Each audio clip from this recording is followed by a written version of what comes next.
আজ বাবা লোকনাথের তিরোধান দিবস।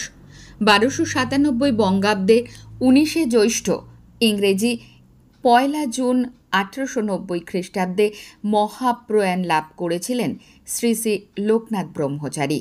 সেই থেকেই 19শে জ্যৈষ্ঠ দিনটি লোকনাথ বাবার তিরোধান দিবস হিসেবে পালিত হয়ে আসছে। এবছর 19শে জ্যৈষ্ঠ পড়েছে 2রা জুন রবিবার। ঘরে ঘরে মন্দিরে মন্দিরে মহা সমারোহে পালিত হল সাধক লোকনাথের তিরোধান দিবস। জানা গিয়েছে শেষ জীবনে বাংলাদেশের নারায়ণগঞ্জের সোনারগাঁওয়ের বারুদি আশ্রমে লোকনাথ ব্রহ্মচারী ছিলেন। কথিত আছে এই বারুদি আশ্রমেই এক ভক্ত সন্তানের যক্ষা রোগ নিজ দেহে ধারণ করার পর 19শে জ্যৈষ্ঠ দুপুর 11:45 নাগাদ মহা সমাধিতে মগ্ন হলেন লোকনাথ ব্রহ্মচারী। এই সময় তার বয়স হয়েছিল আনুমানিক 160 বছর। আর এই দিনটিতে ব্রহ্মচারী লোকনাথ দেবের পুজো করলে জীবনের সমস্ত বাধা বিপত্তি কেটে যায়, ফিরে আসে শান্তি, মঙ্গল হয় সংসারের। আর তাই এই সর্বোত্তম শুভ মুহূর্তে প্রতি বছরের মতো এ বছরেও উত্তর 24 পরগনার হাবড়া পৌরসভার আওতাভুক্ত উত্তর হাবড়া বিবেক সংঘ মেতে উঠল ব্রহ্মচারী আরাধনায়।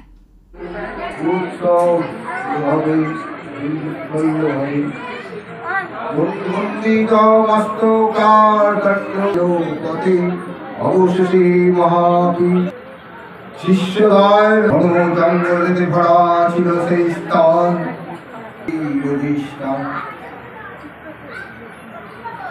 বিভিন্ন হালিঘাটে কিছু পর সাধনা করিয়ে প্রস্থান করেন শ্রী শ্রী লোকনাথ বাবার তিরোধান দিবস পালন এবার 25তম বর্ষ। এমনই বক্তব্যে উত্তর হাবড়া বিবেক সংঘের সাধারণ সম্পাদক ভাস্কর কুমার দাস। উত্তর হাবড়া বিবেক সংঘের এটা 25তম বর্ষ। শ্রী শ্রী লোকনাথ বাবার তিরোধান দিবস আমরা প্রত্যেকবার করে থাকি। আমাদের ক্লাবের যে মন্দির রয়েছে বাবা লোকনাথের, সেখানে আয়োজন। আমরা এবার 4 দিনব্যাপী অনুষ্ঠান রেখেছি। আজকে 19শে জ্যৈষ্ঠ, ইংরেজি 2রা জুন, এই আজকে থেকে শুরু। আর আগামীকাল এবং পরশু 2 দিন আমরা বিশ্রাম রেখেছি, কারণ লোকসভা ভোট, এই ভোটকে কেন্দ্র করে 4 তারিখ ভোট গণনা রয়েছে। সবাই সেই কাজে ব্যস্ত। যারা নাগরিক রয়েছেন তারাও সেদিকে নজর থাকবে, তারা সেই বিষয়ে আগ্রহী হবেন। যে কারণে আমরা 2 দিন বিরাম রেখেছি। আমরা 5 তারিখ থেকে আমাদের আবার কার্যক্রম শুরু হচ্ছে। 5, 6, 7, 5 তারিখে আমাদের বিকেলবেলা রক্তদান শিবির রয়েছে। আমাদের ক্লাবের 31তম রক্তদান শিবির। 5 তারিখে আমরা দুপুরবেলা আমরা হসপিটালে ফল মিষ্টি বিতরণ করব।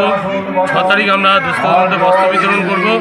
এই সেবামূলক কার্যক্রমগুলি রয়েছে। এছাড়া আমাদের যে অস্থায়ী মঞ্চ রয়েছে, এই মঞ্চে বিভিন্ন সাংস্কৃতিক অনুষ্ঠান রয়েছে।